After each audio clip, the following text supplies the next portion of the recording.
Good afternoon. My name is Stéphanie Carlier and I'm a PhD researcher at ID Lab at Ghent University. Together with researchers from the fields of health behavior sciences and movement and sports sciences, we are developing an ontology-driven health behavior change system to increase physical activity in adults.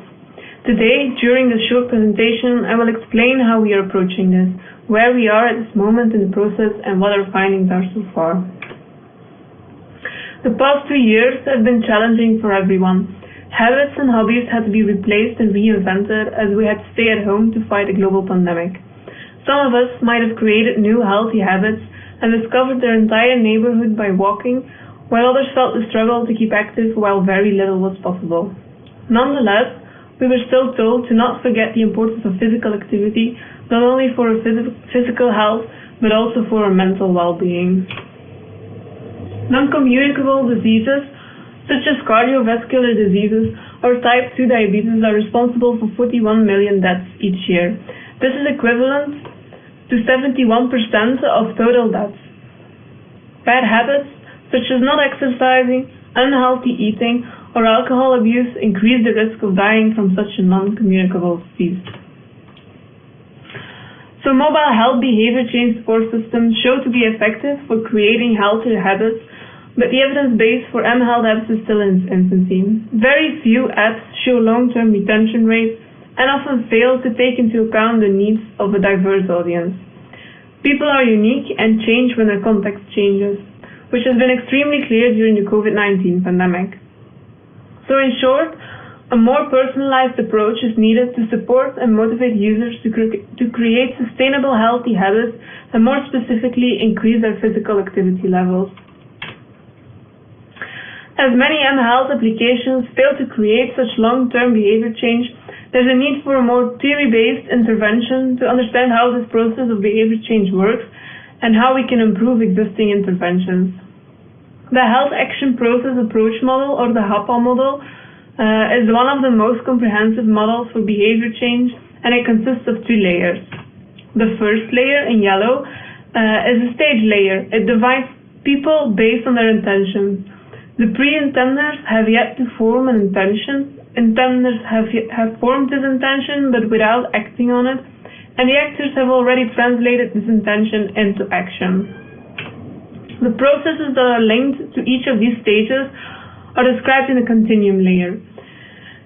On the left, this layer describes how intention is formed, for example, the risk perception, the outcome expectancies, etc.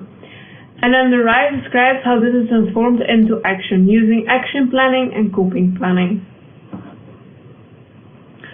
We have chosen the HAPA model as a theoretical backbone of the system, as it models the entire process of behavior change, including how to bridge the intention-behavior gap, which often lacks in other models. So the interventions, my Plan 2.0 and my day plan, are part of our previous research. They're based on the HAPA model to investigate the efficacy and the processes underlying the promotion of physical activity. Users were urged to create action and coping plans. For my plan, this was on a weekly basis. For my day plan, they had to formulate their action plans for the coming day each morning. So this was on a daily basis. An action plan is a plan in which the user formulates concrete physical activity, often linked to specific time, location, duration, or other information. For each action plan, users also formulate a coping plan, defining possible obstacles that might prevent them from executing this action plan, followed by a possible solution to this obstacle. So during these interventions, users were their own experts. They were free to formulate their own goals and plans. Since users had to fill in their plans in a free text format without any guidance for the content of these plans, the quality of the resulting plans often varied, and plans remained too vague or irrelevant. Moreover, users also mentioned that it was sometimes difficult to formulate these plans without any guidance. So in conclusion, the results of these studies indicate that there's a need for more personalized and contextualized support in this planning process. So the aim of our research is to create such a personalized mHealth behavior change support system that can support the user in the planning process. So what will our system be? Well, it will roughly consist of 3 components. The first one is the ontology, to model the necessary domain knowledge. Ontologies allow to describe the concepts of a certain domain together with their attributes and relationships. By formulating this domain knowledge in such a structured manner, it facilitates the collaboration and integration of complex problems in a multidisciplinary manner. And if we combine this ontology with intelligent algorithms which will be contained in the decision support system component, we can reason over this information in the ontology to gain new insights, and in this case, provide personalized suggestions for action and coping plans on the user's context and history. Our last component is the application component, and this will be a mobile application that allows the user to formulate these plans and collect relevant context information that can be fed to the ontology. So how are we approaching this? We're using an interdisciplinary approach involving researchers from different domains for the design of the ontology and the decision support system. Using an iterative approach, the system will be periodically validated by stakeholders and end users to detect potential gaps and make sure the system is tailored to the needs of the end users. To do this, we will consult different sources of expert knowledge throughout the entire project. So a first source of knowledge is the data collected from previous studies and future data, as we will continue to collect data throughout the project as needed. These data sets are then used for the data analysis for both the ontology and the decision support system. So first of all, for the ontology, the data collected from the My Day Plan and My Plan app has been used to gain insight into these action and coping planning. Based on this data, a list of necessary concepts and information that needs to be modeled in the ontology has been drafted. Secondly, a systematic literature review has been conducted to analyze existing ontologies and the potential for integration in our ontology. And this review is being written and finalized for submission as we speak. And then finally, these data sets contain extensive profile information about the user and can thus be used for the decision support system to provide personalized support at the start of using the application. This data and newly collected data can then be fed to clustering algorithms to identify hidden relationships between user profiles and action or coping plans.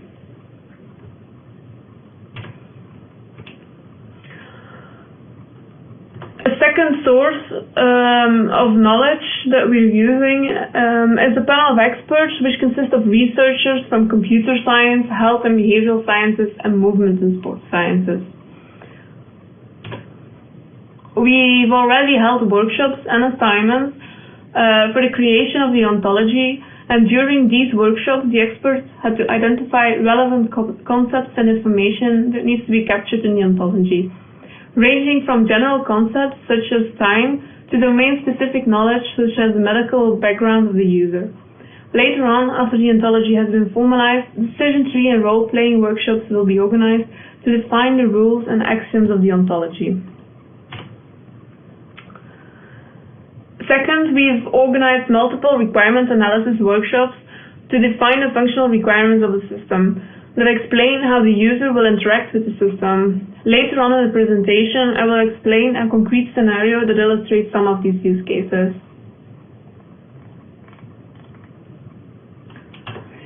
A final source of knowledge are the focus groups. These will be organized for the validation of the ontology and the decision support system. Different focus groups with different stakeholders will be organized throughout the entire project. These are essential to evaluate the completeness of the ontology and to formalize the decision processes that drive a personalized and context-aware system. Unfortunately, the organization of these focus groups have been affected by the pandemic at multiple times already. The first focus group, in which we want to discuss the needs and expectations of the end users of such a system, was to take place last Wednesday. But due to the current rise in COVID numbers, we decided to switch to online focus groups and postpone the first session to get this organized. So normally and hopefully the first sessions will now take place upcoming weekend. So where are we in this entire process? First of all, the specification of the ontology has been finalized. The necessary concepts are identified using the data sets and panel of experts, and systematic review on existing ontologies is in the final submission stages. Next, the requirements analysis has resulted in the definition of use cases to explain the interaction of the user with the system. And as explained, we are currently reorganizing our focus groups to an online setting, which will be our first validation moment with end users. So what are the next steps in the near future? Well, first, the formalization of the ontology and the definition of the architecture of the system using the results of the ontology specification and requirements analysis. And then, if COVID allows it, we will organize decision tree workshops with end users using mockups to define the decision process that drives the system.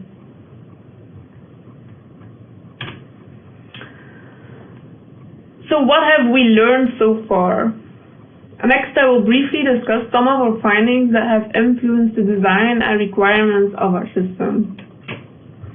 So first of all, building the ontology.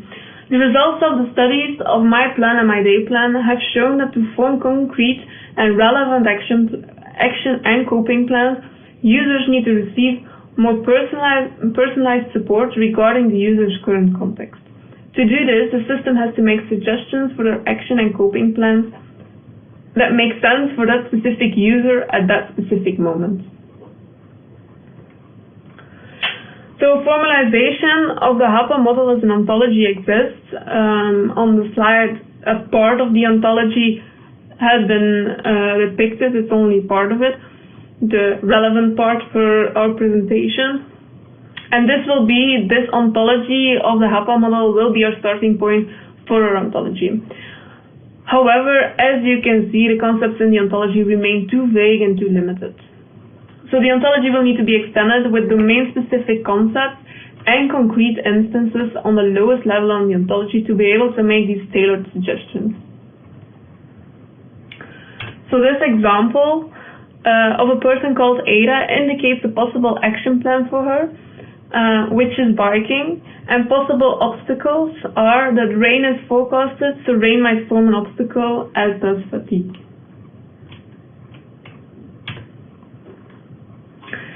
Next, during the requirements analysis, several decisions have been made regarding the design of our system. So a first one, not all activities are equal. Some, such as swimming, might require more planning in advance, opposed to a short walk around the block at noon. This resulted in the distinction between a weekly plan and a daily plan. At the start of each week, the user can create action plans for the upcoming week. Each morning, they are reminded of what they have planned for the day and have the option to create additional plans for that day. This way, the weekly plans form the backbone of the system, while the daily plans, with their personalized suggestions, keep the user on track to reach their weekly goals. Second, although our aim is to create a personalized support system, we do not want to take away the autonomy of the user. So the system will offer multiple personalized suggestions to the user that are relevant for the current context, but the user makes the final decision of which plans they choose. And then finally, action and coping planning can support users at the start of their behavior change journey as an intender, but this might not be the case when they start to make progress. Planning might become a hindrance, and other motivation techniques might be needed to still support the user when they evolve. This introduces the need for personalization on multiple levels. More specifically, the system will offer personalization on 3 levels to dynamically adapt to the shifting phases of the user. On the level of the user, the system will first offer person-similar personalization. during which they receive support based on information extracted from users with a similar profile. This allows the user to receive personalized support from the start. As the system learns about the user, person-specific personalization will be offered, using reinforcement learning to make suggestions based on the user's history. Next, on the second level, personalization is offered on the level of the action and coping planning, as they will receive personalized suggestions for these plans based on their current context. Moreover, the use of action and coping plans should fade out as the user starts to form a habit and be reinstated if they relapse. And then finally, motivational techniques incorporated in the system, such as gamification, should be personalized to detect if the user is relapsing and in need of extra motivation to get back on track, or fade out when support becomes less essential. So finally, I will illustrate how the system, and more specifically the interaction between the weekly and these daily plans, will work using an example scenario. Our example user is Margot. She's 28 years old and lives in Ghent with a partner. She has a sedentary office job and therefore likes to be a bit more physically active than she is at the moment. She does cycle to work each day, but since this is only a short ride, she would like to increase her active minutes to 60 minutes a day. She struggles to do this because she has no fixed working hours, resulting in regular late nights at the office. Outside of work, the majority of her hobbies are sedentary as well. She does like to visit museums and exhibitions, but is also a fan of reading and board games. So how does the system support Margot in her journey? Say she's been using the app for a few weeks now, and she's at the start of a new week, ready to create a new weekly schedule. The system knows her appointments for the week and indicates these moments as unavailable for exercising. Over the past few weeks, the system has also learned that there are some moments during the week when Margot often manages to be physically active, and it indicates this in her weekly plan as good moments to plan something. Next, the system makes some suggestions for the current week, such as swimming on Tuesday, a lunch walk on Thursday, and Margot sees no issues and accepts these suggestions without adding any extra options. So we have our weekly plan. It's now Monday morning, the week has started. You receive a reminder of the plans you've scheduled today. Margot hadn't yet added a coping plan to this action plan, so the system suggests her to indicate what obstacles might come her way today. The system knows rain is expected and that Margot often fails to exercise due to her busy schedule. These obstacles are offered as suggestions. Margot thinks the rain might be her biggest obstacle today, to which the system makes some relevant suggestions as solutions. She feels brave and in need for a walk, so Margot takes an umbrella with her to work today. By Thursday, Margot's week has been hectic, so she only managed to do the lunch walk on Monday and cancelled all the other plans. As usual, she receives a notification in the morning with the plans of the day. As the system knows she's not been reaching her set goals, the system intervenes and suggests some more substantial action plans on top of her already scheduled lunch walk. Margot takes the hint and chooses to do some yoga and takes the stairs throughout the day. The system will then again ask her to choose coping plans for these action plans, and Margot will start the day. So we have reached the end of the presentation. I hope I managed to clarify our current research and system and where we are in the process. I thank you for listening.